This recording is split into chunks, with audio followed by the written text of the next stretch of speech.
পাহাড় পর্বত গায়রুল্লাহ, শুধু প্রভু তুমি এক আল্লাহ। সবাই লা ইলাহা জোরে লা ইলাহা জোরে লা ইলাহা। আলহামদুলিল্লাহ, 12 আউলিয়ার দেশ চট্টগ্রামের বৃহত্তর খাতুনগঞ্জ লোডিং আনলোডিং শ্রমিক ইউনিয়নের উদ্যোগে ৬ষ্ঠতম তাফসীরুল কোরআন মাহফিলের আজকের সম্মানিত সভাপতি, আমার প্রিয় ভাজন, আমার খুব কাছের মানুষ, প্রিয় মানুষ, ভালোবাসার মানুষ, আপনাদেরও পছন্দের মানুষ, প্রিয় মানুষ, ভালোবাসার মানুষ, জনাব মোহাম্মদ ইব্রাহিম সাহেব, সভাপতি বৃহত্তম খাতুনগঞ্জ লোডিং আনলোডিং শ্রমিক ইউনিয়ন। আজকের মাহফিলের আপনারা প্রধান মেহমান হিসেবে দাওয়াত করেছেন জাতীয় পুরস্কারপ্রাপ্তকারী বিশিষ্ট ইসলামী চিন্তাবিদ, মিডিয়া ব্যক্তিত্ব, আমার খুব কাছের মানুষ, আমাদের এলাকার মানুষ, নোয়াখালীর গৌরব, নোয়াখালীর অহংকার, হজরত মাওলানা কারি আব্দুল মান্নান সাহেব হাফিজাহুল্লাহ। আলহামদুলিল্লাহ, তিনি আমাদের মাঝে এসে পৌঁছেছেন। সবাই পড়ছি আলহামদুলিল্লাহ। বিশেষ অতিথি হিসেবে আপনারা আমাকে রেখেছেন, এই জন্য আপনাদেরকে অসংখ্য অগণিত মোবারকবাদ জানাচ্ছি, ধন্যবাদ জানাচ্ছি, থ্যাঙ্ক জানাচ্ছি।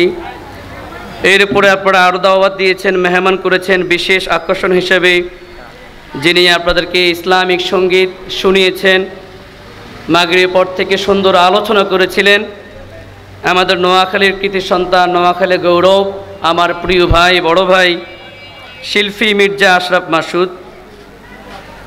আল্লাহ ভাইয়ের কণ্ঠের মাঝে বারাকা দান করুন, ইলমে আমালে বারাকা দান করুন।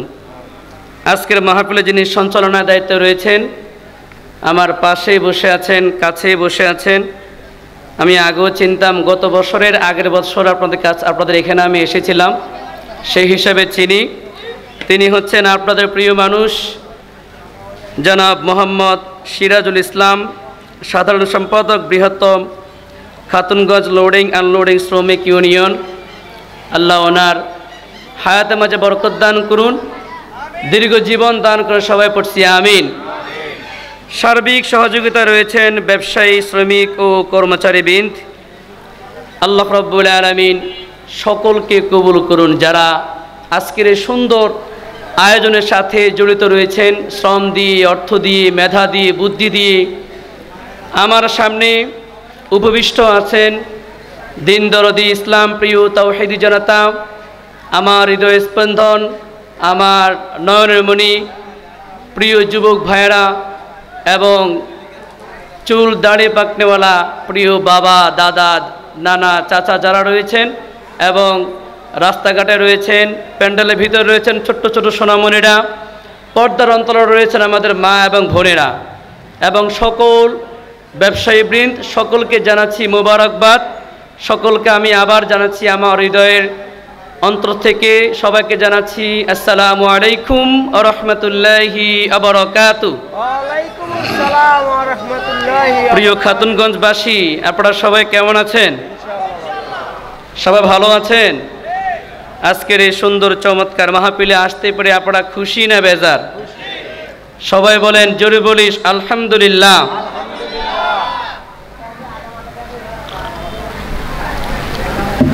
প্রিয় খাতুনগঞ্জবাসী, আমিও আপনাদের এখানে আসতে পেরে আলহামদুলিল্লাহ খুশি, সন্তুষ্ট। আল্লাহকে থ্যাঙ্কস জানাই, ধন্যবাদ জানাই এবং যেন এই মাহফিলটা যেন সারা জীবন যেন এভাবে প্রতি বছর যেন হয়, এটাকে আমরা সবাই চাই কি চাই না? আপনারা অনেকে এখানে রয়েছেন, এক একজন এক এক জেলার, কেউ নোয়াখালীর, কেউ রাজশাহীর, কেউ কুমিল্লার, কেউ স্থানীয় আছেন না সবাই? আপনাদের এই জায়গাটার নাম কি? খাতুনগঞ্জ। খাতুনগঞ্জের স্বামীর নাম কি বলেন তো? এই যে এই জায়গার নাম খাতুনগঞ্জ, একজন মহিলার নামে। কার নামে? একজন মহিলার নামে। এই খাতুনগঞ্জের স্বামীর নাম কি বলেন? একজনও পারেন না। আপনারা এই জায়গা থেকে লক্ষ লক্ষ কোটিটা টাকার ব্যবসা বাণিজ্য করতেছেন, আর খাতুনগঞ্জের স্বামীর নাম জানেন না? এটা হয়? খাতুনগঞ্জের স্বামীর নাম হচ্ছে খান বাহাদুর শহীদুল্লাহ খাঁ। এই নামটা আপনারা সবাই শুনেছেন আগে? নামটা ভালো করে মুখস্থ করে নেন। খান বাহাদুর শহীদুল্লাহ খাঁ। তার বিবির নাম, তার দ্বিতীয় স্ত্রীর নাম হচ্ছে খাতুন বিবি। কি বিবি? খাতুন বিবি। এটা এক সময় আরও জাঁকজমক ব্যবসা এখানে ছিল, ঠিক না? আপনারাই অনেকে বলেন যে এখন ব্যবসা আগের মতো নাই। এই বাজারের এই জায়গা গোটা বাংলাদেশের সবচেয়ে দারুণ ব্যবসা এখানে হতো। বন্দর থেকে সকল মালামাল এখানে আসতো, এখান থেকে গোটা দেশে সাপ্লাই হতো, ঠিক কিনা? তো খান বাহাদুর শহীদুল্লাহ খানের দ্বিতীয় স্ত্রীর নাম ছিল খাতুন বিবি, সেখান থেকে হয়েছে খাতুনগঞ্জ। যারা জানেন না আজকে গুগলে ইউটিউবে চার্জ দিয়ে আজকে নামটা জেনে নেবেন। যার নুন খাবেন তার গুণ গাবেন না? নুন খাবেন যার, গুণ গাইতে হবে কি তার। প্রিয় ভাইয়ের আমার, আসুন আমরা আর কথা বাড়াবো না। এই সুন্দর মহতি জলছায় ইসলামিক এই প্রোগ্রামে আল্লাহর মহাগ্রন্থ আল কোরআন থেকে পৃথিবীর শ্রেষ্ঠ বই, শ্রেষ্ঠ বুক, শ্রেষ্ঠ বিদ্যা, মহাবিশ্বের বিষয়, একমাত্র আসমানি কিতাব, আসমানি গ্রন্থ আল কোরআন থেকে আমরা কথা শুনবো ইনশাআল্লাহ। এখানে অন্য কোনো কথা আমরা বলবো, কারণ এই চেয়ারগুলো খুবই গুরুত্বপূর্ণ একটা চেয়ার। এই জায়গাতে কালকে এখানে হকাররা বসবে, আপনারা ব্যবসা বাণিজ্য করবেন। আজকের এই জায়গা বসার যে গুরুত্ব আছে, কালকের এই জায়গাটা গুরুত্ব আর আজকের মতো থাকবে। তাহলে আজকের এই গুরুত্বপূর্ণ রজনীর গুরুত্বপূর্ণ সব এটা সময়টাকে আমরা কখনোই অযথা নষ্ট করব, কখনোই নয়। আজকের বাংলাদেশের বিভিন্ন জায়গায় দেখা যায় আলেমরা স্টেজে বসে অনেক অপ্রয়োজনীয় কথা বলে, ইসলামের সাথে যেসবের কোনো সম্পর্ক নাই এমন অনেক কথা তারা এখানে বসে বলে। বাংলাদেশের কোন সিনেমা হলে কোন ছবি রিলিজ হয়েছে,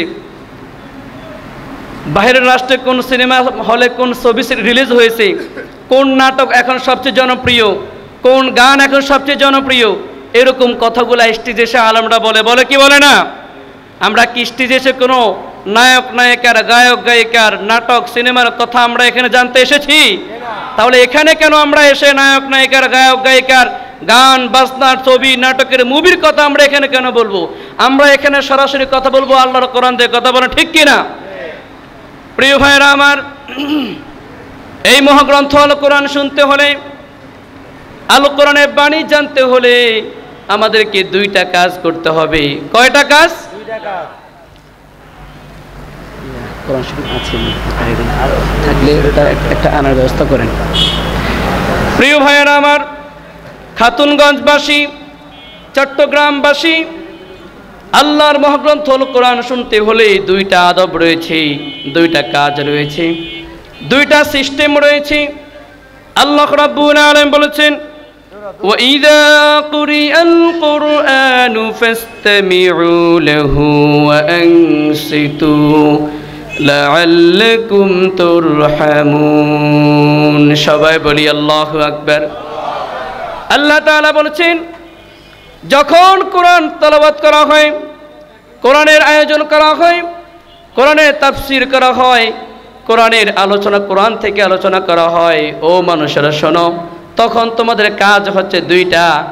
এক নম্বর কাজ হচ্ছে তোমরা তোমাদের দিলের কান দিয়া তোমরা সেই কোরআনটা ভালো করে শুনবা। এক নম্বর কাজ কি? ভালো করে শুনতে হবে। দুই নম্বর কাজ হচ্ছে কোনো কথা বলা যাবে না, চুপ থাকতে হবে, চুপ থেকে এই কোরআন শুনতে হবে। এই দুইটা কাজ করলে লাআল্লাকুম তুরহামুন, আল্লাহ রাব্বুল আলামিন অবশ্যই তোমাদেরকে রহমত দিবেন। বলি আল্লাহু আকবার। আল্লাহর রহম ছাড়া আমাদের জীবনে বাঁচার কোনো উপায় থাকবে? আল্লাহর দয়া ছাড়া আমরা কি একটা কদমও ফেলতে পারি? আল্লাহর রহম ছাড়া কি আমাদের পরকালে নাজাতের কোনো উপায় থাকবে? এই জন্যে কোরআন শুনতে হলে এই দুইটি কাজ আমরা অবশ্যই করব। কেননা যদি আমরা এই কোরআন থেকে নূর পেতে চাই, কোরআন থেকে আলো পেতে চাই, কোরআন থেকে বাঁচতে চাই, তাহলে অবশ্যই আমাদেরকে কোরআনটা মনোযোগ দিয়ে শুনতে হবে এবং সেটাকে মনোযোগ দিয়ে শিখতে হবে। কথা বলেন ঠিক কিনা? কারণ এই কোরআন আমাকে আপনাকে গোটা বিশ্ববাসীকে অন্ধকার থেকে আলোর দিকে নিয়ে আসতে চায়। আল্লাহ তাআলা বলেছেন, আলিফ লাম রা কিতাবুন আনজালনাহু ইলাইকা লিতুখরিজান নাসা মিনাজ যুলুমাতি ইলান নূর। সবাই বলি আল্লাহু আকবার। আল্লাহ তাআলা বলেছেন, ও জাতি শোনো, ও আমার মানুষেরা শোনো, আল্লাহ রাব্বুল আলামিন আমি আল্লাহ তোমাদেরকে যে কোরআন দিয়েছি, এই কোরআন তোমাদের জন্য আমি পৃথিবীতে প্রেরণ করেছি, পৃথিবীতে পাঠিয়েছি।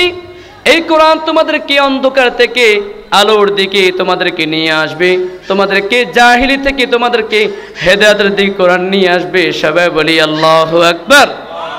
প্রিয় ভাইয়েরা আমার, যদি আমার কথা বুঝে থাকেন তাহলে জোরে বলেন তো, আমরা কেউ কি অন্ধকারে থাকতে চাই নাকি জান্নাত যেতে চাই?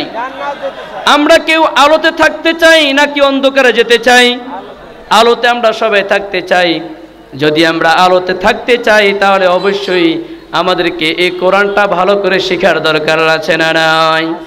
পৃথিবীতে হাজারো রকমের বই রয়েছে, গল্পের বই রয়েছে, নাটকের বই রয়েছে, সাহিত্যের বই রয়েছে। সকল বইয়ের শুরুতে লেখা থাকে, আমরা যে বইটি লিখেছি এই বইয়ের মাঝে কোনো ভুল ত্রুটি থাকলে আপনারা আমাদেরকে জানাবেন, আমরা পরবর্তীতে এটা কি শুধরে দেব। এমন লেখা থাকে কি থাকে না? কিন্তু একমাত্র গ্রন্থ, একমাত্র বই, একমাত্র কিতাব, যেই কিতাবের মাঝে কোনো ভুল, যেই কিতাবের মাঝে কোনো সন্দেহ, আল্লাহ তাআলা বলেছেন, আলিফ লাম মিম যালিকাল কিতাবু লা রাইবা ফীহি হুদাল লিল মুত্তাকিন। সবাই বলি আল্লাহু আকবার। আল্লাহ তাআলা বলেছেন, this is the book whereof there is no doubt, guidance to those who are al muttaqin। বলি আল্লাহু আকবার। এই কিতাব এমন কিতাব, যেই কিতাবকে আমি নাযিল করেছি মানুষকে হেদায়েতের জন্য। এটা এমন কিতাব, এই কিতাবের মাঝে একটা কোনো ভুল নাই, কোনো সন্দেহ নাই। আছে নাকি? আমাদের এই মহাগ্রন্থ আল কোরআন, এর মাঝে কোনো ভুল আছে? এই কিতাব পেয়ে আমরা খুশি না বেজার? আমাদের রব একজন আল্লাহ, সেই আল্লাহকে পেয়ে আমরা খুশি না বেজার? আমরা প্রতিদিন ফজর নামাজে পড়ি, রাদিতু বিল্লাহি রাব্বা আবিল ইসলামি দীনাও আবি মুহাম্মাদিন সাল্লাল্লাহু আলাইহি ওয়াসাল্লাম নবিয়্যান ওয়া রাসূলা। হে রব, আমরা আপনাকে রব পেয়ে খুশি, আমরা ইসলাম পেয়ে খুশি, আমরা নবী মুহাম্মদ সাল্লাল্লাহু আলাইহি ওয়াসাল্লামের উম্মত হতে পেরে খুশি। বলি আলহামদুলিল্লাহ। প্রিয় ভাইয়েরা আমার, তাহলে আমরা ইসলামকে পেয়ে খুশি না বেজার? আমাদের এই সোনার বাংলাদেশটাকে পেয়ে আমরা খুশি না বেজার? আমাদের এই দেশে যেন কোনো অশান্তি না থাকে, এটাকে আমরা কেউ চাই? কোনো আমার দেশকে শৃঙ্খলা থেকে বের হয়ে যাক, আমার দেশে জুলুম হোক, নির্যাতন হোক, মারামারি হোক, কাটাকাটি হোক, এটা আমরা কেউ চাই? ইসলাম যেরকম আমাদের প্রিয়, আমাদের দেশটাও ঠিক আমাদের সেরকমই প্রিয়। এই জন্যে যারা আমাদের দেশের মাঝে আমাদের সোনার বাংলাদেশটাকে, আমাদের এই লাল সবুজের পতাকাকে যারা রক্ত রঞ্জিত করতে চায়, যারা গোটা বিশ্বের কাছে কলঙ্কিত করতে চায়, যারা আমার দেশের গরিব অসহায় মেহনতি মানুষদেরকে কষ্ট দিতে চায়, তাদের পক্ষে আমরা কখনো থাকতে পারি? কোনো ইসকনকে আমরা সুযোগ দেব? যারা আমাদের ভাইদেরকে হত্যা করেছে, যারা আমাদের ইসলামের বিরুদ্ধে কথা বলেছে, যারা এই লাল সবুজের স্বাধীনতা পতাকার বিরুদ্ধে কথা বলেছে, সেরকম ইসকনকে আমরা বাংলাদেশে কখনো আর দেখতে চাই? এদের মতো এরকম দুষ্কৃতকারী, সন্ত্রাসবাজ, গাঁজাখোর এরকম ইসকন আমরা আমাদের দেশে চাই কি না? প্রিয় ভাইয়েরা আমার, তাহলে যদি আমরা আল্লাহর কোরআন শিখতে চাই, আল্লাহর কোরআন থেকে নূর পেতে চাই, তাহলে অবশ্যই কোরআন অনুযায়ী আমাদের জীবনকে গঠন করার দরকার আছে না নাই? এই জন্য আসুন আজকে আমরা কোরআন থেকে কিভাবে আল্লাহর গুণগান করা যায়, কিভাবে আল্লাহর ইবাদত করা যায়, কিভাবে আল্লাহর কাছে পৌঁছা যায়, এবং যারা আল্লাহর আইন না মেনে নিজের মন গড়া মতো আইন মেনে চলেছে, এই দুনিয়াতে আল্লাহ রাব্বুল আলামিন তাদেরকে কি কি শাস্তি দিয়েছেন, এই সকল বিষয়গুলো নিয়ে আজকে আপনাদের কি কথা শোনাবো। সবাই বলি আমিন। সবাই কি আমার কথাগুলো শুনতে রাজি আছেন? আমার কথা বোঝা যায়? সবাই কি শুনতে ভালো লাগে? প্রিয় ভাইয়েরা আমার, আজকে মহাগ্রন্থ আল কোরআনের সূরা নিসার 36 নম্বর আয়াত, সেই আয়াত থেকে আজকে আপনাদেরকে আমি কিছু কথা শোনাবো। আল্লাহ রাব্বুল আলামিন আমাদের সকলকে শোনার তৌফিক দান করুন, সবাই বলি আমিন। আল্লাহ তাআলা বলেছেন, ওয়াবুদুল্লাহা ওয়া লা তুশরিকু বিহি শাইআ। এক নাম্বার পয়েন্ট এই আয়াতের, ওয়াবুদুল্লাহ, ও আমার জাতি, ও আমার বান্দারা, তোমরা শুধুমাত্র কেবলমাত্র আমার গোলামি, আমার দাসত্ব, আমার ইবাদত করো। প্রিয় ভাইরা, বলেন তো আমাদের রব কে? সেই রবের ইবাদত করা দরকার আছে না নাই? আমরা নামাজ পড়ি কার জন্যে? আমরা রোজা রাখি কার জন্যে? আমরা সত্য কথা বলি কার জন্যে? আমরা মানুষকে ঠকাই না কার জন্যে? আমরা এই যে ব্যবসা বাণিজ্য করছি কার জন্যে? ব্যবসা করা ইবাদত, নামাজ পড়া ইবাদত, সত্য কথা বলা ইবাদত, চুরি না করা ইবাদত, সুদ বন্ধ করা ইবাদত, জিনা ব্যভিচার থেকে দূরে থাকা ইবাদত, রাস্তায় কোনো কষ্টজাতীয় কোনো বস্তু পড়ে থাকবে সেটা রাস্তা থেকে সরিয়ে দেওয়াটাও কি ইবাদত? কথা বলা ঠিক কি না? প্রিয় ভাইয়েরা আমার, এই যে আপনারা সেই বহুদূর থেকে এসে খাতুনগঞ্জে আপনারা ব্যবসা বাণিজ্য করছেন, বলেন তো এই পৃথিবীতে সবচেয়ে দারুণ কাজ হচ্ছে ব্যবসা করা। কি করেন তো? নবী মুহাম্মদ সাল্লাল্লাহু আলাইহি ওয়াসাল্লাম সহকারে যত নবী রাসূল এই পৃথিবীতে এসেছেন সবাই কি করেছেন? ব্যবসা করেছেন। কেউ ছাগলের ব্যবসা করেছেন, কেউ গরুর ব্যবসা করেছেন, কেউ কাপড়ের ব্যবসা করেছেন, এক একজন এক এক ব্যবসা করেছেন, কেউ লোহা বানিয়েছেন। প্রত্যেক নবী রাসূল তারা কাজ করে খেয়েছেন, তারা বসে বসে খান নাই। এই জন্যে আল্লাহ তাআলা ব্যবসাকে করেছেন হালাল আর সুদকে করেছেন হারাম। আহাল্লাল্লাহুল বাইআ ওয়া হারামার রিবা। আল্লাহ তাআলা বলেছেন আমি ব্যবসা করেছি হালাল আর সুদকে করেছি হারাম। বলি আল্লাহু আকবার। এই জন্য পৃথিবীতে স্বাবলম্বী হতে হলে, আপনাকে সম্পদশালী হতে হলে, আপনাকে কোটিপতি হতে হলে, আপনার জীবনকে সুখময় করতে হলে, আপনার পরিবারকে সন্তুষ্ট করতে হলে ব্যবসার চেয়ে বড় চাকরি আর কিছু হতে পারে? আপনারা সেই ব্যবসার কাজে আছেন। আর নবী মুহাম্মদ সাল্লাল্লাহু আলাইহি ওয়াসাল্লাম প্রত্যেকটা মানুষকে ব্যবসা করার জন্য উদ্বুদ্ধ করতেন। ব্যবসাকে হালাল করেছেন আল্লাহ, আর ভিক্ষাকে হারাম করেছেন কে?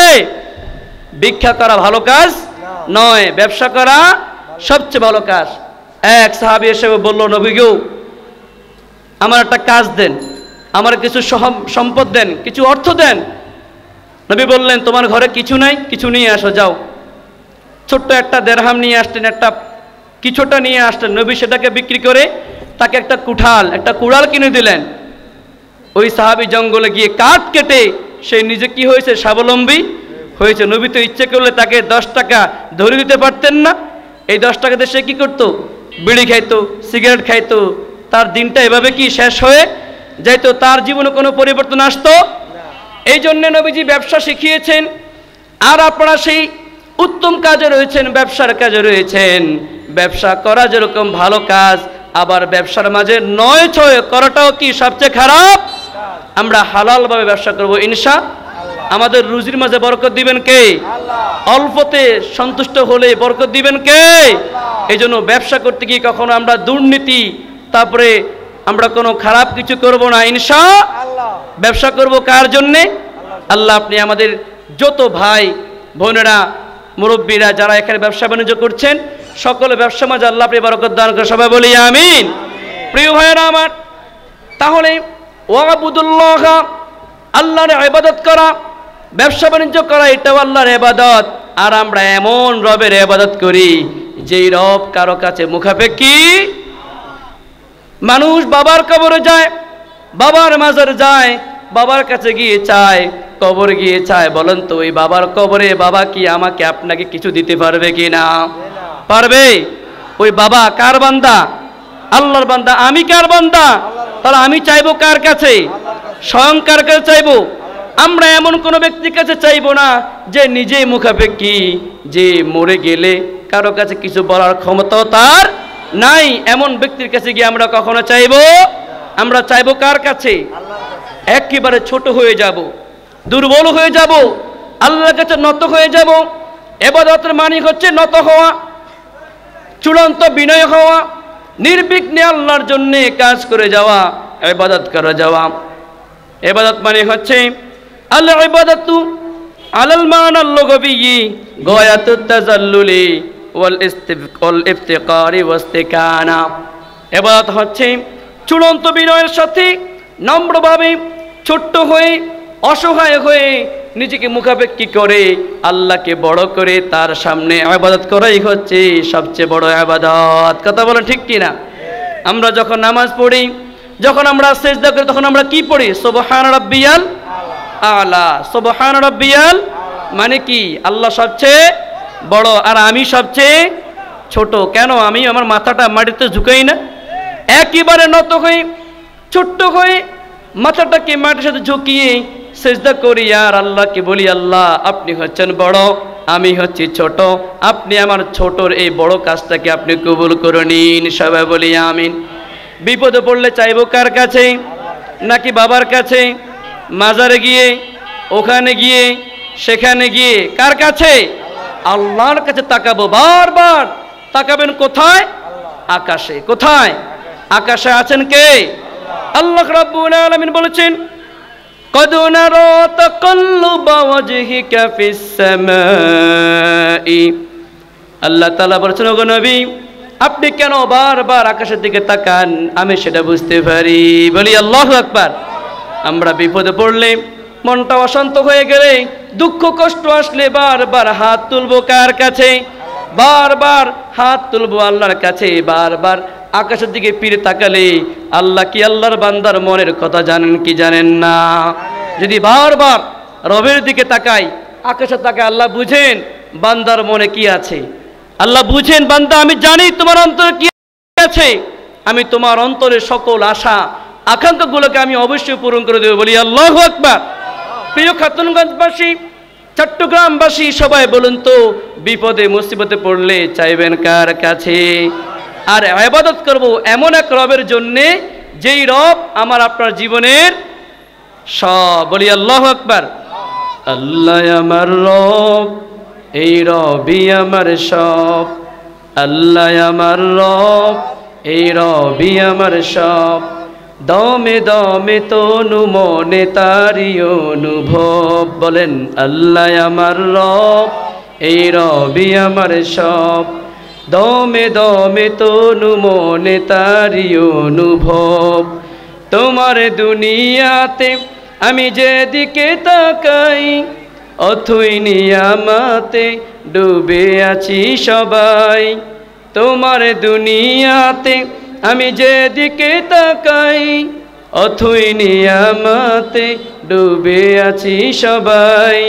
পাখ পাখালির গানে শুনি তসবিহ কলরব, তসবিহ কলরব। আল্লাহ আমার রব, এই রবই আমার সব। আল্লাহ আমার রব।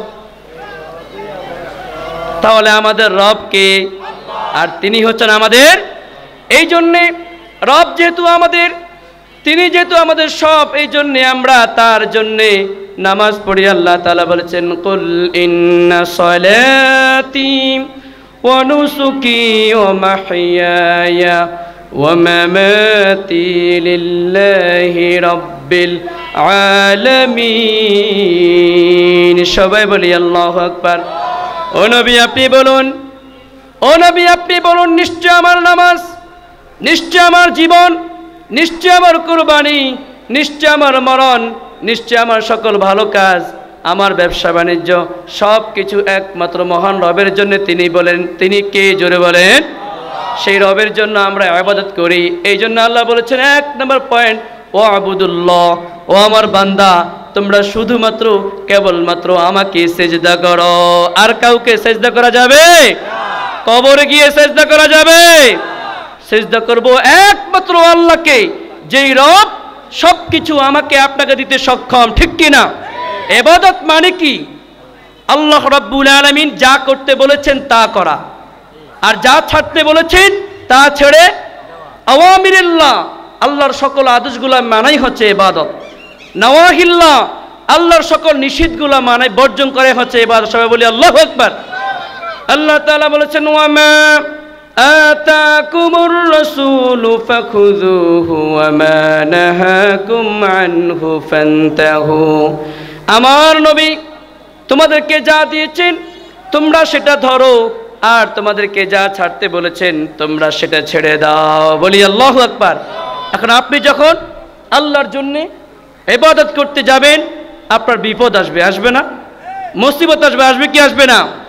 আল্লাহর নবীরা, আল্লাহ রাব্বুল আলামিন এই পৃথিবীতে যত নবী রাসূল পাঠিয়েছেন সকল নবী রাসূল তার নবুয়ত পাওয়ার পূর্বে পর্যন্ত ওই জনপদের কাছে কখনোই খারাপ আচরণ পায়। যখন নবীরা নবুয়তের দাওয়াতি কাজ শুরু করেছেন, লা ইলাহা ইল্লাল্লাহ এই দাওয়াত শুরু করে দিয়েছেন, তখনই তার জনগণ, তার কওম, তার জনপদের মানুষেরা তাদের প্রতি হামলা মামলা শুরু করেছি, করে নাই। তার মানে বোঝা গেল আল্লাহর এই সত্যের পক্ষে থাকতে হলে বিপদ মুসিবত আসবে, সেটাকে মোকাবেলা করে সামনে এগিয়ে যাওয়ার নাম হচ্ছে ইবাদত। কথা বলেন ঠিক কিনা? এই পৃথিবীর সর্বশ্রেষ্ঠ শাসক ছিলেন, ক্ষমতাশীল ব্যক্তি ছিলেন ফেরাউন। নাম কি? সবার নাম কি? এই নাম আপনারা শুনেছেন? আল্লাহ রাব্বুল আলামিন জালেম শাসক, টেররিস্ট, সবচেয়ে বড় সন্ত্রাস যে ফেরাউন, সে নিজেকে বলেছিল আনা রব্বুকুমুল আ'লা, আনা রব্বুকুমুল আ'লা, আমি হলাম সবচেয়ে বড় রব।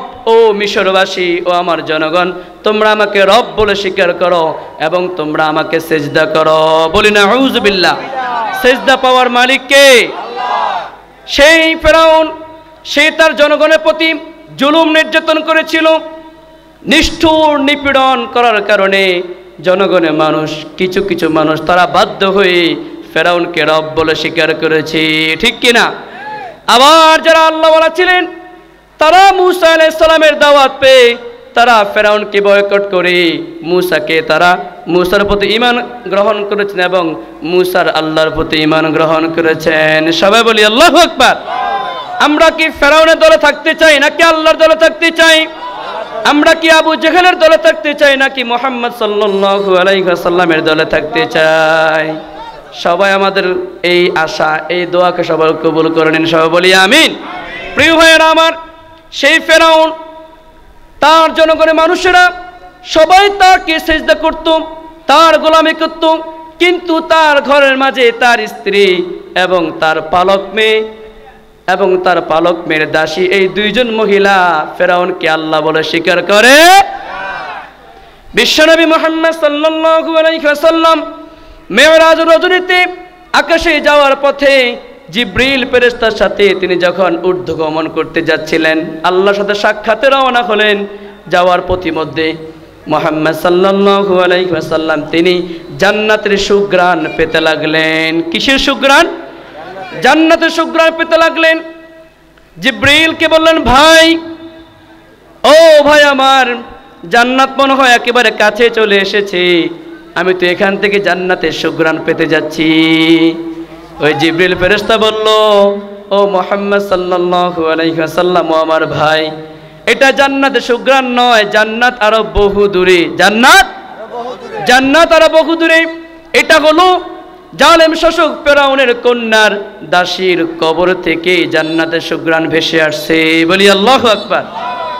নবী মুহাম্মদ সাল্লাল্লাহু আলাইহি ওয়াসাল্লাম অবাক হলেন, আশ্চর্যান্বিত হলেন, কৌতূহল জাগলো, কি ব্যাপার?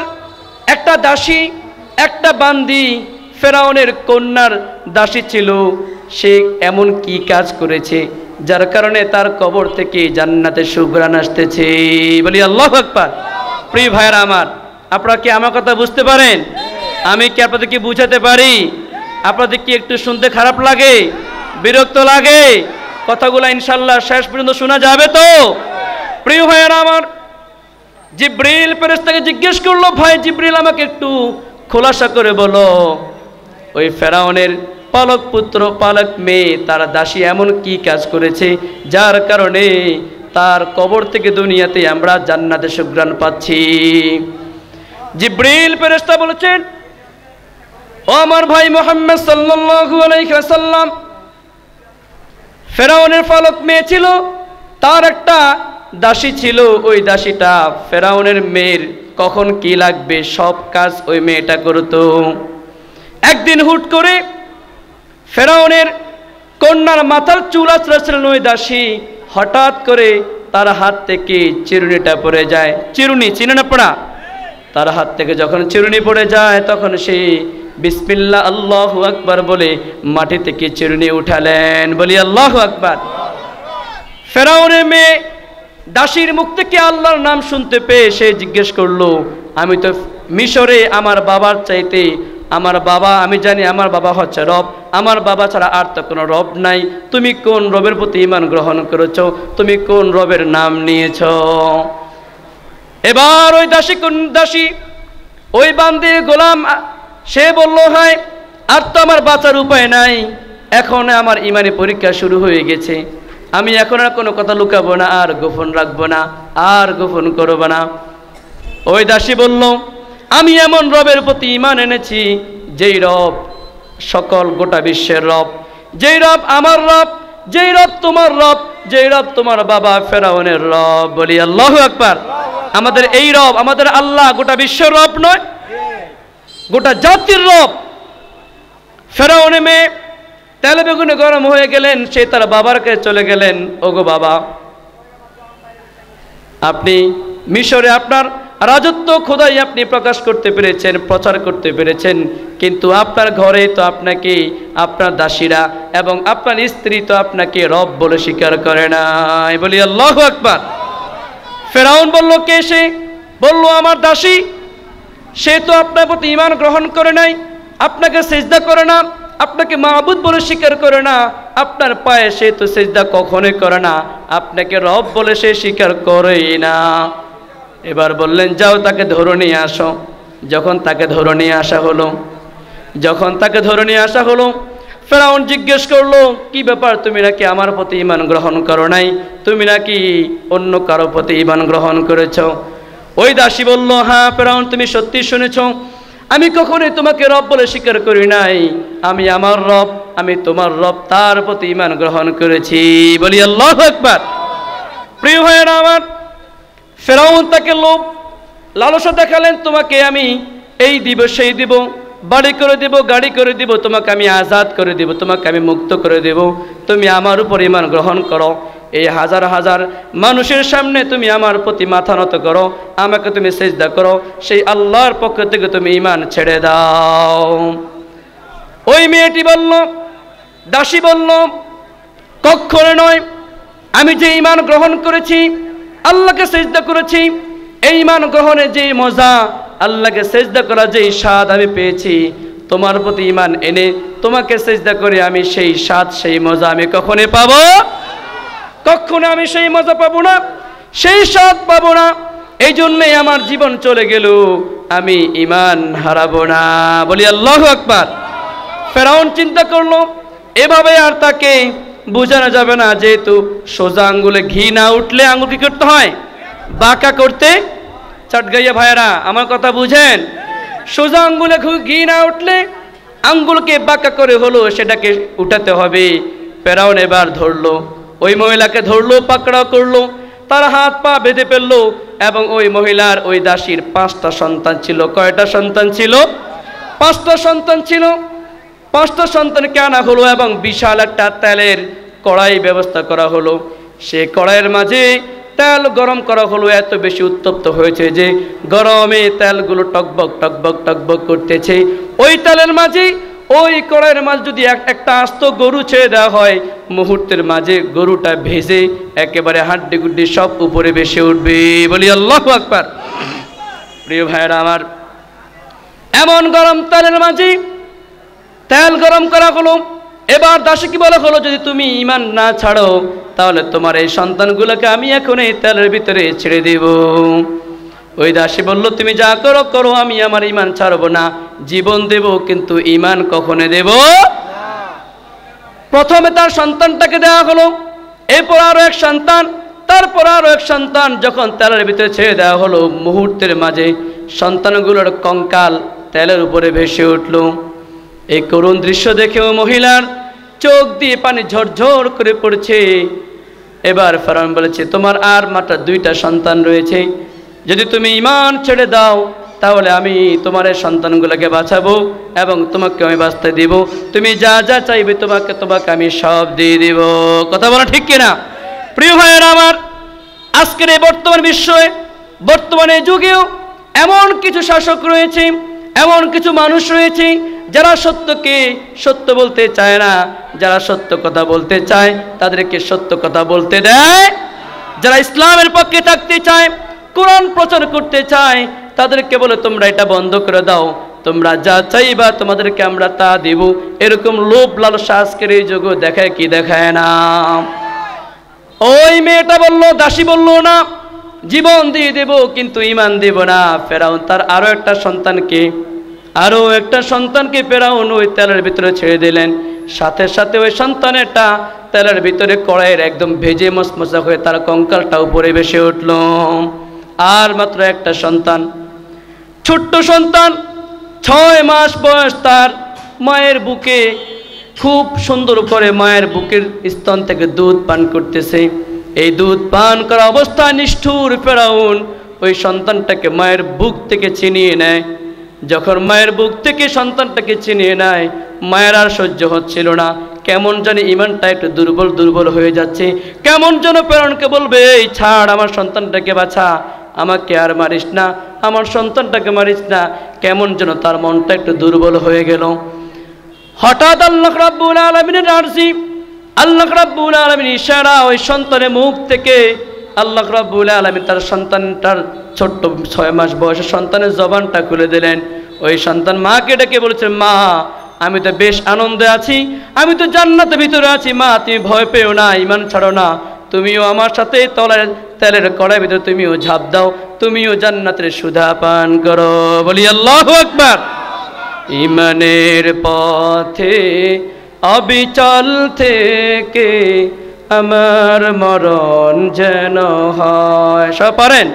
বলেন, ঈমানের পথে অবিচল থেকে আমার মরণ যেন হয়।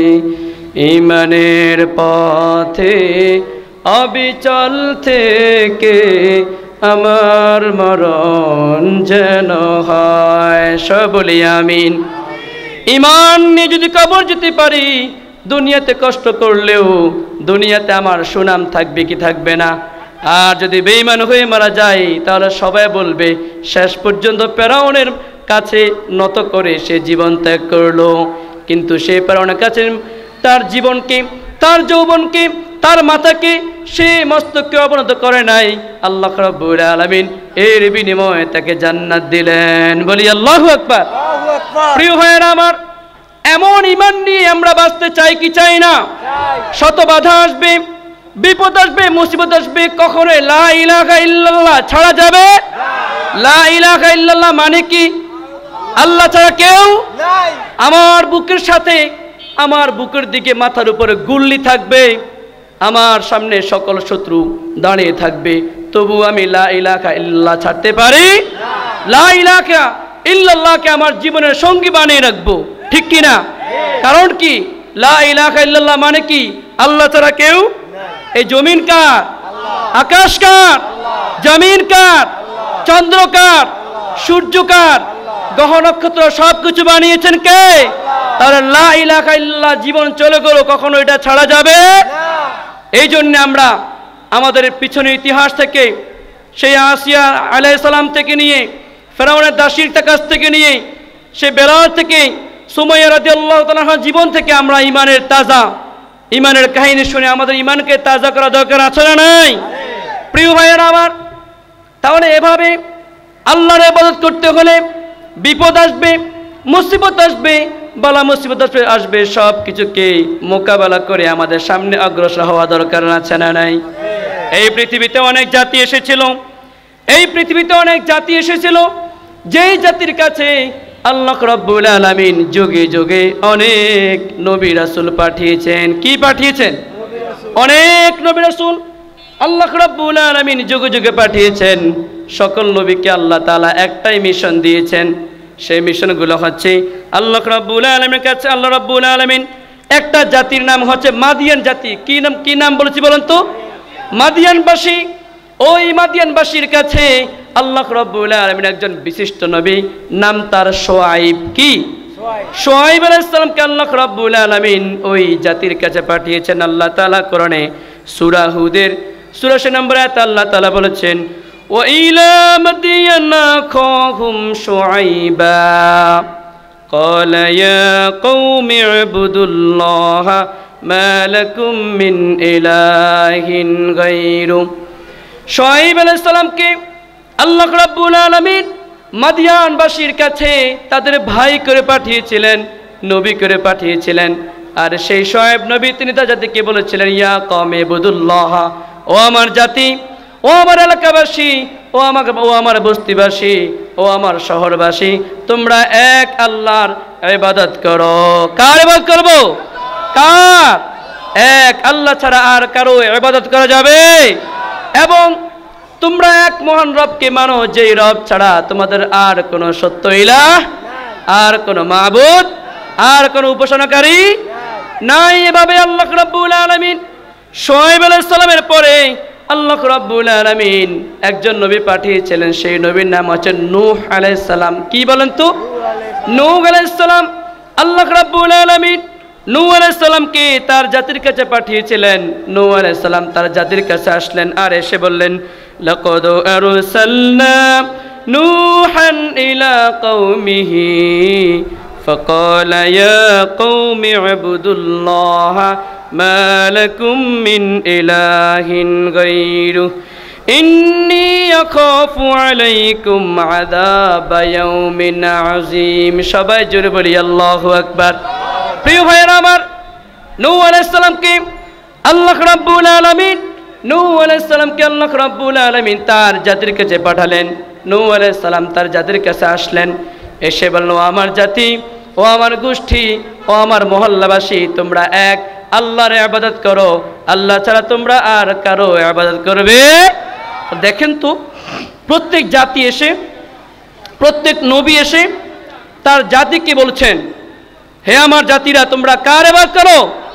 আর আমরা কার ইবাদত করি?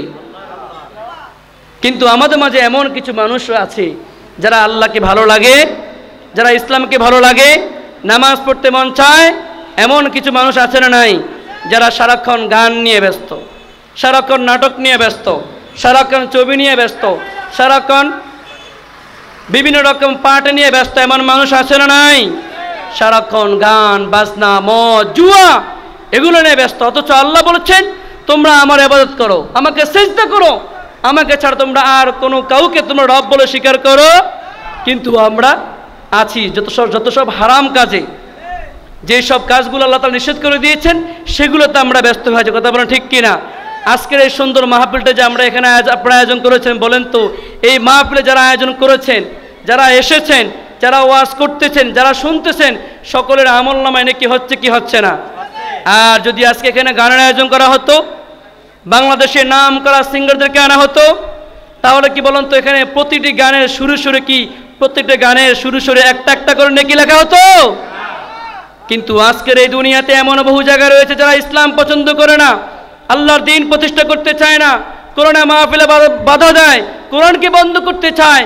অথচ যেখানে গান বাজনা হচ্ছে সেগুলোকে বন্ধ করতে তারা একটুও চায়। প্রিয় ভাইয়েরা আমার, হৃদয়ে রক্তক্ষরণ হয় যখন আমরা শুনি আমাদের মুসলিম ভাইয়েরা গানের আয়োজন করে, যখন শুনি আমাদের প্রিয়, আমাদের প্রাণের জায়গা, আমাদের প্রিয় জায়গা, আমাদের প্রিয় নবী মুহাম্মদ সাল্লাল্লাহু আলাইহি ওয়াসাল্লাম যেই মদিনায়, যেই মক্কায় শুয়ে আছেন, সেই মক্কার বুকে গানের আয়োজন করা হয়, তখন হৃদয়ে রক্তক্ষরণ হয়। কথা বলেন ঠিক কিনা? আপনারা দেখেছেন মক্কার মতো পবিত্র জায়গায়, মদিনার মতো পবিত্র জায়গায়, রিয়াদে তারা সেখানে গানের আয়োজন করেছেন। বলেন তো, গান কি এটা ভালো কাজ? গানকে হারাম করে দিয়েছেন কে? বাদ্যকে হারাম করে দিয়েছেন কে? নবী মুহাম্মদ সাল্লাল্লাহু আলাইহি ওয়াসাল্লাম বলেছেন, আমি এই দুনিয়াতে এসেছি, এই পৃথিবীতে এসেছি সকল মূর্তি, সকল গান বাজনা বাদ্যগুলোকে ধ্বংস করার জন্য আমি পৃথিবীতে এসেছি। বলি আল্লাহু আকবার।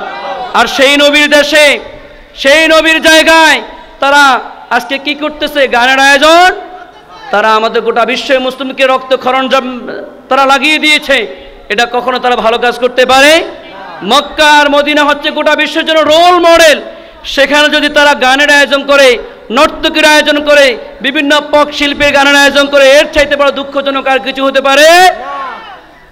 মোহাম্মদ বিন সালমান তার দরকার ছিল সেখানে মাহফিল করার, দিন প্রচার করার, কোরআন প্রচার করার, কিন্তু সেই মোহাম্মদ বিন সালমান সে সেটা না করে সে সেখানে কি করেছে? গানের আয়োজন। সেখানে গোটা বিশ্ব থেকে অনেক শিল্পী গিয়েছে, আমাদের বাংলাদেশ থেকেও অনেক শিল্পী সেখানে গিয়েছে এবং আমাদের বাঙালিরাও সেই জায়গায় গিয়েছে। তাহলে বলেন তো আমরা কি সরাসরি পরিপূর্ণ আল্লাহর ইবাদতকে আমরা করতে পেরেছি? তাহলে যারা ইসলামের সাথে সম্পর্ক রাখবে না তাদের সাথে আমাদের কোনো সম্পর্ক। ওই সালমান বিন মোহাম্মদ বিন সালমান সে মোহাম্মদ বিন সালমান হতে পারে না, সে হচ্ছে মোহাম্মদ বিন শয়তান। কথা বলো ঠিক কিনা? কারণ যার দেশে ইসলামের জায়গায় নবীর মক্কার নবী যেখানে শুয়ে আছে সেই জায়গার যে সে যেখানে গানের আয়োজন করতে পারে তার মতো শয়তান আর কেউ হতে পারে? আমাদের হৃদয় স্পন্দন সেই জায়গাটা। সেখানে আমরা প্রতি বছর হজ করতে যাই, আল্লাহর কাছে আমরা প্রার্থনা করি, মাপ চাই, ক্ষমা চাই, লাব্বাইক আল্লাহুম্মা লাব্বাইক বলে ঘোষণা দেই আল্লাহকে বলি আল্লাহ আমরা হাজির হয়েছি। আর সেই হাজিরের জায়গাতে গিয়ে আমরা গানের আয়োজন করতেছি, তাও আবার পর্দা করে, কি করে? বোরকা পরে, মুখ খোলা, পুরো বডিতে কি? বোরকা পড়লে কি সব কিছু হালাল হয়ে যায়? বোরকা পড়লে কি সব নারীকে পর্দাশীল মনে করা যায়? আজকের বর্তমানে অনেক নর্তকী তারা বোরকা পরে তারা নর্তকী, তারা বিভিন্ন জায়গায় গান বাজনার আয়োজন করছে, কি করছে না? তারা বেশ্যাখানা যাচ্ছে বোরকা পরে, বলে নাউজুবিল্লাহ। তারা ইসলামের সুমহান আদর্শ, শ্রেষ্ঠ একটা লেবাস বোরকাকেও তারা আজকে হারাম কাজে তারা কি লাগিয়ে আজকে ইসলামকে সব জায়গায় ছোট করা হচ্ছে। বিভিন্ন নাটক, সিনেমায়, বিভিন্ন মুভিতে তারা দাড়ি লাগাচ্ছে, নকল দাড়ি। কি লাগায়? নকল দাড়ি লাগায়, মাথা টুপি লাগায়, গায়ে পাঞ্জাবি লাগায়। এর দ্বারা কি ইসলামের সম্মান বাড়ায় না, ইসলামের সম্মান কমায়? তাহলে আমরা এদের সাথে আমাদের কোনো সম্পর্ক থাকতে পারে?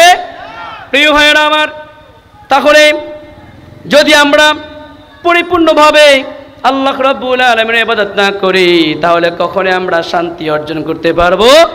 প্রিয় ভাইরা সবাই একটু আমরা জিকির করে সবাই বলছি লা ইলাহা ইল্লাল্লাহ, লা ইলাহা ইল্লাল্লাহ, লা ইলাহা ইল্লাল্লাহ, লা ইলাহা ইল্লাল্লাহ, লা ইলাহা ইল্লাল্লাহ। আসমান জমিন গায়রুল্লাহ, পাহাড় পর্বত গায়রুল্লাহ, আসমান জমিন গায়রুল্লাহ, পাহাড় পর্বত গায়রুল্লাহ, শুধু প্রভু তুমি এক আল্লাহ। সবাই লা ইলাহা ইল্লাল্লাহ, জোরে লা ইলাহা ইল্লাল্লাহ, জোরে লা ইলাহা ইল্লাল্লাহ, লা ইলাহা ইল্লাল্লাহ, লা ইলাহা ইল্লাল্লাহ, লা ইলাহা ইল্লাল্লাহ, লা ইলাহা ইল্লাল্লাহ, লা ইলাহা ইল্লাল্লাহ, লা ইলাহা ইল্লাল্লাহ, লা ইলাহা ইল্লাল্লাহু মুহাম্মাদুর রাসূলুল্লাহ। প্রিয় ভাইয়েরা আমার, তাহলে নবী নূহ আলাইহিস সালাম তিনি তার জাতিকে বললেন, ও আমার জাতি তোমরা আল্লাহর ইবাদত করো, কিন্তু তার জাতি তাকে অ্যাভয়েড করলো। তার দাওয়াত তারা কবুল করলো। 1 বছর নয়, 20 বছর নয়, 100 বছর নয়, 950 বছর, লাইলাও ওয়া নাহারা, 950 বছর নূহ আলাইহিস সালাম তিনি তার জাতিকে দাওয়াত দিয়েছিলেন। মাত্র 70 থেকে 80 জন ব্যক্তিকে তিনি মুসলিম বানাতে পেরেছেন। আর সকল মানুষ তাকে অ্যাভয়েড করেছেন, তাকে মিথ্যাচারে বলেছেন, তাকে পাগল বলেছিলেন। নবী নূহ আলাইহিস সালাম বললেন, যদি তোমরা আমাকে না মানো, আল্লাহ বলে তোমরা যদি ঈমান গ্রহণ না করো, তাহলে আল্লাহর পক্ষ থেকে তোমাদের উপরে এক এক করে আযাব আসতেই থাকবে। আল্লাহ রাব্বুল আলামিন ঠিকই নূহ আলাইহিস সালামের জাতিকে অল্প কিছু মানুষ এবং কিছু প্রাণী সহকারে সকলকে আল্লাহ তাআলা কিস্তিতে নৌকায় উঠতে বললেন। আর যখন তারা নৌকায় উঠতে আরোহণ করলেন, এবার আল্লাহ রাব্বুল আলামিন নূহ আলাইহিস সালামের জাতিকে তিনি প্লাবন দিয়ে বন্যা দিয়ে গোটা জাতিকে ধ্বংস করে দিয়েছেন, ঠিক কিনা? এই কাহিনী আপনারা সবাই জানেন। এরপর আল্লাহ রাব্বুল আলামিন আরো একজন নবী পাঠিয়েছিলেন, সেই নবীর নাম হচ্ছে হুদ আলাইহিস সালাম। কি নাম বলেন তো? হুদ আলাইহিস সালাম। আল্লাহ রাব্বুল আলামিন তার সম্পর্কে বলেছেন, ওয়া ইলা আদিন আখাহুম হুদা قال يا قوم اعبدوا الله ما لكم من إله غيره أفلا تتقون। সবাই বলি আল্লাহু আকবার। হুদ আলাইহিস সালাম তার জাতিকে দাওয়াত দিলেন, আমাকে সিজদা করো, আমার আল্লাহকে সিজদা করো। তোমরা মূর্তি পূজা ছেড়ে দাও, তোমরা আগুন পূজা ছেড়ে দাও, তোমরা সূর্য পূজা ছেড়ে দাও, তোমরা তোমাদের হাতে মাটি বানানো মাটির দেব দেবী এবং ইট বালু সিমেন্ট দিয়ে তোমরা যেই দেব দেবী মূর্তি তোমরা তৈরি করো এবং সেই মূর্তিকে স্টাবলিশ দাঁড় করার জন্য তোমরা তার পিছনে একটা খাম্বা লাগাও। এই মূর্তি তোমরা ইবাদত করো না, তোমরা একজন বড় রব, মহান রব আল্লাহ তাআলা তোমরা ইবাদত করো। তোমরা কি আল্লাহকে ভয় করবে না? তোমরা কি আল্লাহকে তোমরা কি আল্লাহর কাছে মুত্তাকি বান্দা হিসেবে তোমরা পরিগণিত হবে না? ওই হুদ আলাইহিস সালামের জাতি আদ জাতি যখন হুদ আলাইহিস সালাম তার আদ জাতিকে যখন বললেন তোমরা আমার কথা মানো, তখন তারা বলল আমরা আপনার কথা মানি না, আমরা আমাদের বাপ দাদা যেই কাজ করে গিয়েছেন সেটাকে আমরা করে যাব, সেটাকে আমরা মেনে যাব। বলি নাউযু বিল্লাহ। যখন আদ জাতি আল্লাহ রাব্বুল আলামিনের এই হুকুম মানে নাই, এবং শুধু তাই নয়, তারা তো মানে নাই বরং তারা অহংকার করেছিল। কি করেছিল? যারা অহংকার করে তাদেরকে আল্লাহ কখনো ভালোবাসে? তারা কি অহংকার করেছিল শুনবেন? সবাই কি শুনবেন আমার কথা? তারা অহংকার করেছিল, তারা বলেছিল আল্লাহ রাব্বুল আলামিন সেই কথা আল্লাহ তাআলা কোরআনে বর্ণনা করে দিয়েছেন। তারা বলেছেন فَأَمَّا عَادٌ فَاسْتَكْبَرُوا فِي الْأَرْضِ بِغَيْرِ الْحَقِّ وَقَالُوا مَنْ أَشَدُّ مِنَّا قُوَّةً। আল্লাহ রাব্বুল আলামিন বলেছেন আদ জাতির কিছু মানুষ তারা এই দুনিয়াতে এই পৃথিবীতে তারা অযথাই অহংকার করেছিল এবং তারা আমাকে চ্যালেঞ্জ দিয়েছিল যে আমাদের চাইতে শক্তিশালী আর আছে কে? আল্লাহর চাইতে শক্তিশালী আর কেউ আছে? কিন্তু তারা বলল যে আমাদের চাইতে শক্তিশালী আর কে আছে? এটা কি অহংকার করেছে না? তারা তো নবীর কথা মানেই নাই, বরঞ্চ তারা আরো উল্টা কি নবীর সাথে আল্লাহর সাথে তারা আরো গাদ্দারি করেছে, চ্যালেঞ্জ ছুড়ে দিয়েছে আমাদের চাইতে শক্তিশালী আর আছে কে? আল্লাহ রাব্বুল আলামিন এই অহংকার করার কারণে, কারণ সবচেয়ে শক্তিশালী হচ্ছে আল্লাহ, সবচেয়ে বড় হচ্ছেন আল্লাহ, তার সাথে আর কোনো ব্যক্তির শক্তি কখনো তুলনা হতে পারে?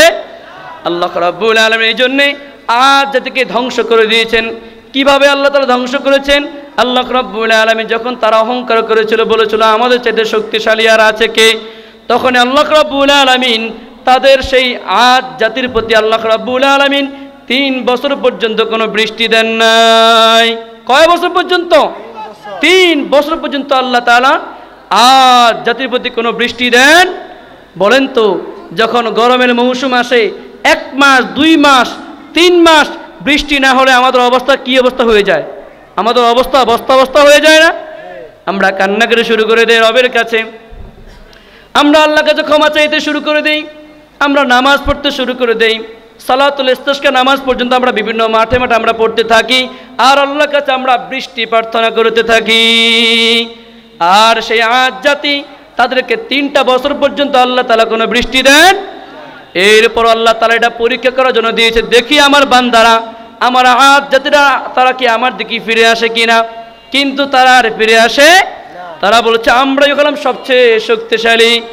আল্লাহ তাআলা কোরআনে বলেছেন ইয়া আইয়ুহাল ইনসানু মা গররাকা বিরাব্বিকাল কারীম, ও মানুষেরা তোমাদেরকে এমন কোন শক্তি পেয়েছে যে শক্তির বলে তোমরা আমার দিক থেকে মুখ ফিরিয়ে নিয়েছ? বলেন তো, আমাদের এমন কোনো পাওয়ার, এমন কোনো শক্তি আছে যে শক্তি দিয়ে আমরা আল্লাহকে মোকাবেলা করবো, এমন কোনো শক্তি আমাদের আছে? তাহলে আমরা কিসের বাহাদুরিতে, অহংকারিতে আমরা আল্লাহকে সিজদা করি না? আমরা কি কবর যেতে হবে না? কবর যাওয়া লাগবে না আমাদের? রাত্রে বেলা ভয় লাগে, অনেকে এসে বলে হুজুর ঘরের পাশে কবর, কবর থেকে কেমন যেন আওয়াজ আসে, চিৎকারের আওয়াজ শুনতে পাই,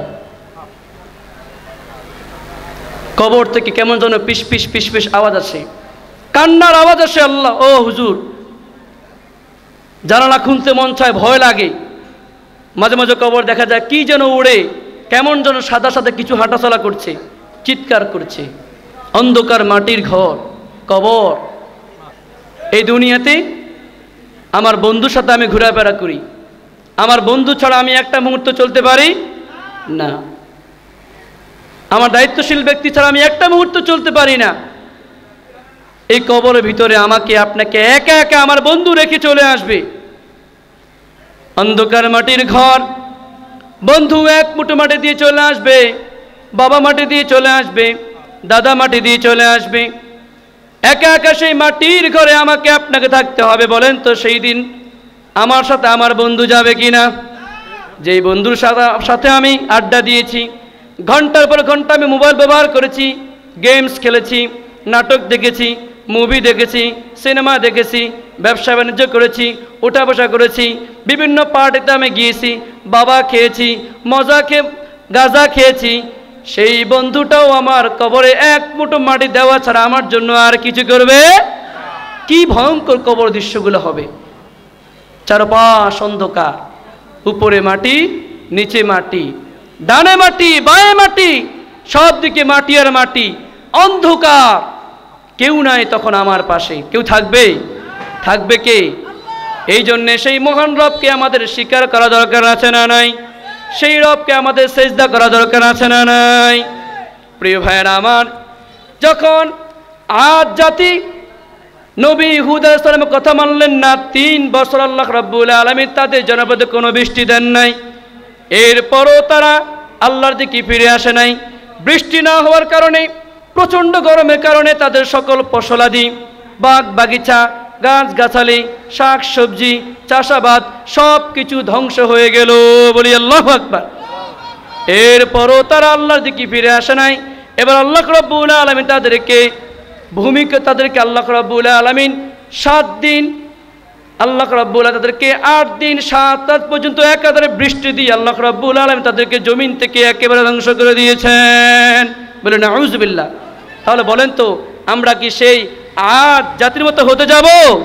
কখনই নয়। আমরা সিজদা করব কাকে? আল্লাহকে। নামাজ পড়বো কার জন্যে? আমি একা একা নামাজ পড়ি, আমার ছেলেটা নামাজ পড়ে না, এমন অবস্থা আছে না নাই? এই শীতের মৌসুমে বাবা ফজর নামাজ পড়তে চলে আসে, কিন্তু ছেলে নামাজ পড়তে আসে না। এমন বাবা ঘরে ঘরে আছে না নাই? বলে আমার বাবাটা সারাটা দিন পড়াশোনা করেছে, রাত্রিবেলা পড়াশোনা করেছে, সন্ধ্যাবেলা পড়াশোনা করেছে, সকালবেলা তার আবার নাচের ক্লাস রয়েছে, ড্যান্সের ক্লাস রয়েছে, তার টিউশন রয়েছে, তার চাকরি, তার কাজ রয়েছে। সে এখন কিভাবে সে সময় কাটাবে?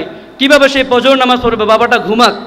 বাবাটা কি ঘুমাক, তার গায়ের উপর ল্যাপটা টেনে দেয়। এমন বাবা আছে না নাই? প্রিয় ভাইয়েরা আমার, বলেন তো এই শীতের মৌসুমে যদি আপনার ঘরের মাঝে আগুন লাগে, আপনি কি এই কথা বলবেন যে আমার ছেলে খুব শীত পড়তেছে, ঘুমাক, আগুন লাগলে লাগুক, এমন কাজ কেউ করবেন নাকি? নাকি নিজে জীবন দিয়ে হলো সন্তানকে বাঁচানোর চিন্তা আছে না নাই?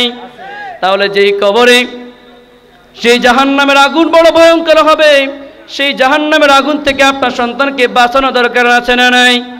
আল্লাহ তাআলা বলেছেন, ইয়া আইয়ুহাল্লাযীনা আমানু কু আনফুসাকুম ওয়া আহলিকুম নারা, হে ঈমানদাররা তোমরা নিজেরাও জাহান্নামের আগুন থেকে বাঁচাও এবং তোমাদের নিজেদের পরিবার পরিজন সন্তানদেরকে তোমরা জাহান্নামের আগুন থেকে বাঁচাও। তাহলে নিজেরাও নামাজ পড়বো, সন্তানকেও নামাজ পড়বো ইনশাআল্লাহ। আমার কথা শুনতে খারাপ লাগে? নিজেও নামাজ পড়বো, আল্লাহকেও নিজেও নামাজ পড়বো, সন্তানদেরকেও নামাজ জন্য তাগিদ দেবো ইনশাআল্লাহ। নিজেও পর্দা করবো, স্ত্রীকেও পর্দা করাবো ইনশাআল্লাহ। নিজেও নামাজ পড়বো, মেয়েটাকেও নামাজ পড়তে বলবো, নিজেও নামাজ কোরআন পড়বো, ছেলেকেও কোরআন পড়াবো ইনশাআল্লাহ। আমরা এমন অনেক মানুষ রয়েছে, অনেক বড় বড় আমরা কথা বলি, কিন্তু সূরা ফাতিহাটা ভালো করে শুদ্ধ না, এমন আছে না নাই? সকালবেলা জিজ্ঞেস করলে সূরা ফাতিহা মুখ দিয়ে বের হয় না, সূরা ফিল পড়তে পারে না, তাশাহুদ পড়তে পারে না, অথচ নামাজ পড়ে, একটু শিখতেও চায় না, এমন মানুষ আছে না নাই? এরকম পোড়া কপাল হওয়া যাবে? আল্লাহর দ্বীন শিখবো, কোরআন শিখবো, নামাজ শিখবো আল্লাহ। প্রিয় ভাইয়েরা আমার, এরপরে আরো একজন নবী, সেই নবীর নাম হচ্ছেন লূত আলাইহিস সালাম। কি বলেন তো? আল্লাহ রাব্বুল আলামিন লূত আলাইহিস সালামকে তার জাতির কাছে পাঠিয়েছিলেন। লূত আলাইহিস সালাম তার জাতিকে এসে বললেন, ওয়ালূতান ইয ক্বালা লিকওমিহি আতাতুনাল ফাহিশাতা মা সাবাকাকুম বিহা মিন আহাদিম মিনাল আলামিন। সবাই বলি আল্লাহু আকবার। লূত আলাইহিস সালাম এসে বললেন, ও আমার জাতি, তোমাদের পূর্বে অনেক জাতিকে আল্লাহ তাআলা ধ্বংস করে দিয়েছেন, কিন্তু তোমরা এই পৃথিবীতে যেই পাপ কাজ করতেছ, অন্যায় অপরাধ তোমরা করতেছ, তোমাদের পূর্বে আর কোনো জাতি এমন ভয়ঙ্কর অপরাধ করে নাই। বলি নাউযুবিল্লাহ। অপরাধটা কি ছিল? লূত আলাইহিস সালামের গোত্রে পুরুষেরা তারা নারীকে বাদ দিয়ে তারা সমকামিতায় লিপ্ত হতো। বলি নাউযুবিল্লাহ। তারা হোমোসেক্সুয়াল লিপ্ত হতো। বলি নাউযুবিল্লাহ। তারা পুরুষে পুরুষে জেনাহে লিপ্ত হতো। তারা নারীকে পছন্দ করত না। যে সকল যুবক ছিল সুন্দরী রূপবতী, এদেরকে তারা ধরে আনতো, এদেশে তারা মেলামেশা করত, এদেরকে তারা ব্যবহার করতো। বলে নাউযুবিল্লাহ। আজকের এই সমকামিতা আজকের গোটা বিশ্বে আসলে নাই। অনেক ছেলে দেখবেন, সে ছেলে কিন্তু সে ভাবে সে নিজেকে কি ভাবে? মেয়ে ভাবে। এমন অবস্থা আসলে নাই। তার চলাফেরা, উঠা বসা, কাজকর্ম সব কিছু কি মেয়ের মতন, এবং সে মেয়ে হতে চায়, সে ছেলে হতে চায় না। এবং এমন অনেক সাহিত্যিক গবেষক রয়েছে যারা ট্রান্সজেন্ডারকে তারা প্রমোট করে থাকে। তারা নারীকে বিয়ে করতে চায় না, তারা পুরুষকে বিয়ে করতে চায়। এমন অবস্থা আসলে নাই। আজকের এই বর্তমান যুবকেরা সবচেয়ে এর মাঝে বেশি লিপ্ত হয়ে আছে। তারা বিয়ে করতে চায় না, বিয়ে ভালো লাগে না, তাদের ফ্রি মিক্সিং ভালো লাগে। আমাদেরকে হুঁশিয়ার হতে হবে। আপনার ছেলে, আপনার মেয়ে তারা কোথায় যাচ্ছে, কার সাথে ঘুরছে, কোন পার্কে যাচ্ছে, কোন ছেলে হাত ধরে হাঁটছে, সে কি সত্যি কি ওই কওমে লূতের মতন সেও কি এরকম হোমোসেক্সুয়াল সমকামিতা লিপ্ত হয়ে যাচ্ছে কিনা, এরকম আশঙ্কা আছে না নাই? এই জন্য আমাদের বর্তমান সমাজকেও এরকম সমকামিতা থেকে আমাদের বাঁচানো দরকার আছে না নাই? আজকের এই যুগে দেখবেন সবচেয়ে বেশি শিশু ধর্ষণ হচ্ছে কি হচ্ছে না? শিশুকে বেশি করে ধর্ষণ করা হচ্ছে। বলে নাউযুবিল্লাহ। 5 বছরের, 7 বছরের, 10 বছরের শিশু মেয়েদেরকে হত্যা করা হচ্ছে, ধর্ষণ করা হচ্ছে। এর চাইতে বড় জুলুম আর কিছু হতে পারে? লূত আলাইহিস সালাম তার কওমকে বুঝালেন, খবরদার।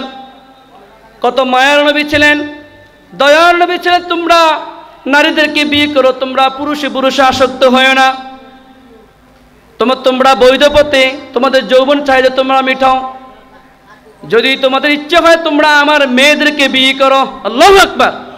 একজন নবী বলছেন তোমরা খারাপ পথে যেও না, তোমরা বৈধ পথে থাকো, প্রয়োজনে তোমরা আমার মেয়েদেরকে বিয়ে করো, তবু তোমরা পুরুষে পুরুষে আসক্ত হবে।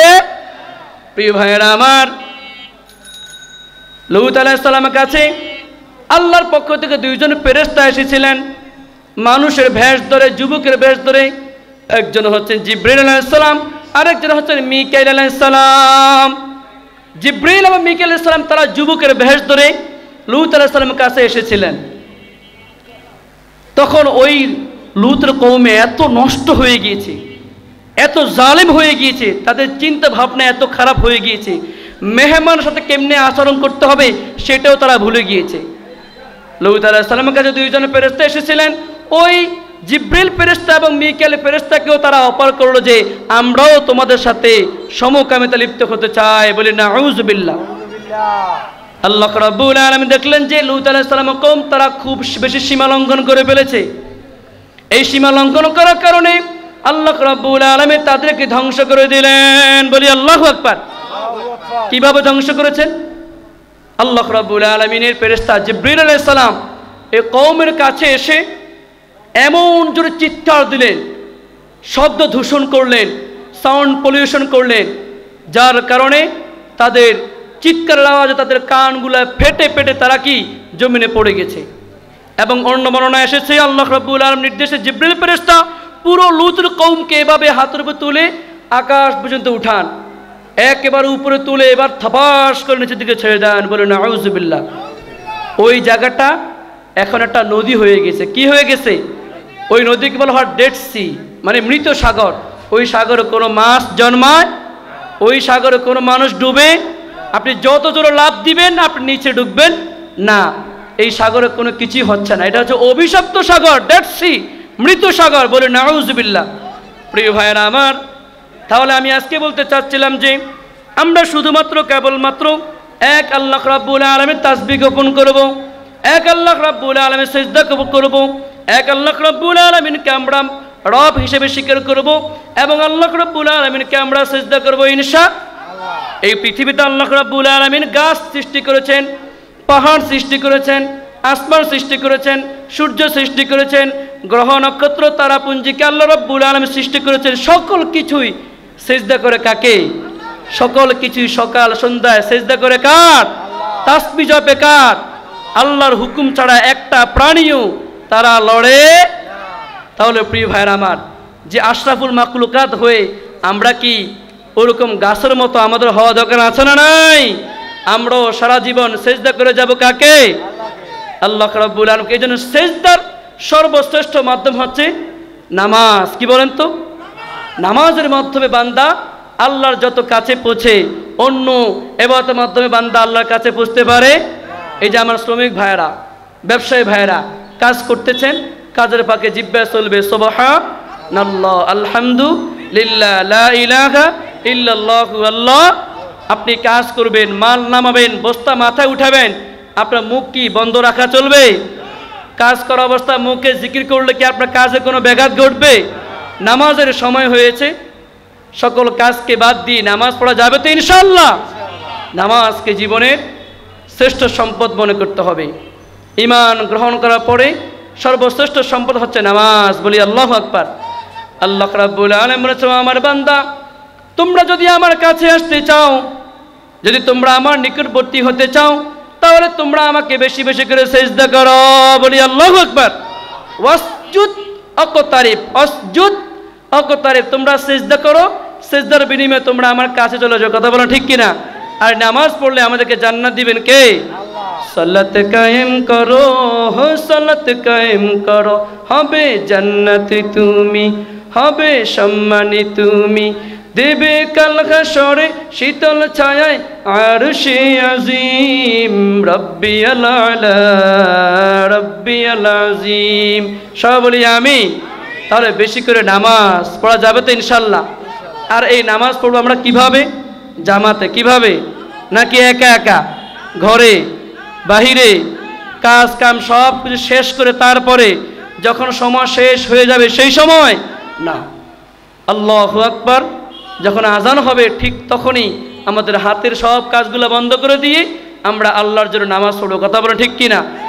আল্লাহ তাআলা বলেছেন, ওয়া আকিমুস সালাতা ওয়া আতুজ যাকাতা ওয়ারকাউ মা'আর রাকিঈন। সবাই বলি আল্লাহু আকবার। আল্লাহ তাআলা বলেছেন, আমার বান্দারা তোমরা নামাজ প্রতিষ্ঠা করো এবং তোমরা যাকাত দাও আর তোমরা জামাতের সহিত নামাজ আদায় করো। বলি আল্লাহু আকবার। বিশ্বনবী মুহাম্মদ সাল্লাল্লাহু আলাইহি ওয়াসাল্লাম বলেছেন, বান্দারে তোমরা যদি নামাজকে পড়ার মতো করে পড়ো তাহলে অবশ্যই নামাজ তোমাদেরকে সকল প্রকার খারাপ কাজ থেকে তোমাদেরকে ফিরিয়ে রাখবে। সবাই বলি আল্লাহু আকবার। আল্লাহ তাআলা বলেছেন, ইন্নাস সালাতা তানহা আনিল ফাহশাই ওয়াল মুনকার, নিশ্চয় নামাজ তোমাকে সকল প্রকার অন্যায় আর অশালীন কাজ কর্ম থেকে ফিরাবে। বলি আল্লাহু আকবার। এখন প্রিয় ভাইয়েরা আমার, অনেকে বলে হুজুর নামাজও পড়ি কিন্তু গুনাহ ছাড়তে পারি না, নামাজও পড়ি কিন্তু মিথ্যা কথা ছাড়তে পারি না, নামাজও পড়ি মোবাইলে পর্নোগ্রাফি দেখি এমন যুবক আছে না নাই, নামাজও পড়ে গান বাজনা করে এমন যুবক আছে না নাই। তার মানে বোঝা গেল আপনার নামাজ এখনো পরিপূর্ণ হয়। নামাজকে নামাজের মতো করে পড়লে অবশ্যই নামাজ আমাকে আপনাকে অন্যায় কাজ থেকে ফিরাবে ইনশাআল্লাহ। নবী মুহাম্মদ সাল্লাল্লাহু আলাইহি ওয়াসাল্লাম বলেছেন, এই যে শীতের মৌসুমে বিশ্বনবী মুহাম্মদ সাল্লাল্লাহু আলাইহি ওয়াসাল্লাম সফর করছিলেন, হাঁটছিলেন, হঠাৎ নবী করিম সাল্লাল্লাহু আলাইহি ওয়াসাল্লাম একটা গাছকে ধরে এভাবে নাড়া দিলেন, ঝাড়া দিলেন। তখন সাথে সাথে শীতকালে গাছের পাতা থাকে, যখন নবী করিম সাল্লাল্লাহু আলাইহি ওয়াসাল্লাম গাছটাকে এভাবে নাড়া দিলেন তখন সকল গাছের পাতাগুলা ঝরে পড়ে গেল। বলি আল্লাহু আকবার। নবী মুহাম্মদ সাল্লাল্লাহু আলাইহি ওয়াসাল্লাম বলেছেন, ও আমার সাহাবীরা শোনো, ও আমার উম্মতরা শোনো, যদি কোনো ব্যক্তি 5 ওয়াক্ত নামাজ পড়ে আল্লাহ রাব্বুল আলামিন এভাবে এই গাছের মতো তার গুনাহগুলোকে ঝরিয়ে দিবেন। বলি আল্লাহু আকবার। নবী মুহাম্মদ সাল্লাল্লাহু আলাইহি ওয়াসাল্লাম বলেছেন, আস-সালাওয়াতু খামসুন ওয়াল জুমআতু ইলাল জুমআহ ওয়া রমাদানু ইলা রমাজান মুকাফফিরাতুল লিমা বাইনাহুন্না ইযা জতুনিবাতিল কাবাইর। সবাই বলি আল্লাহু আকবার।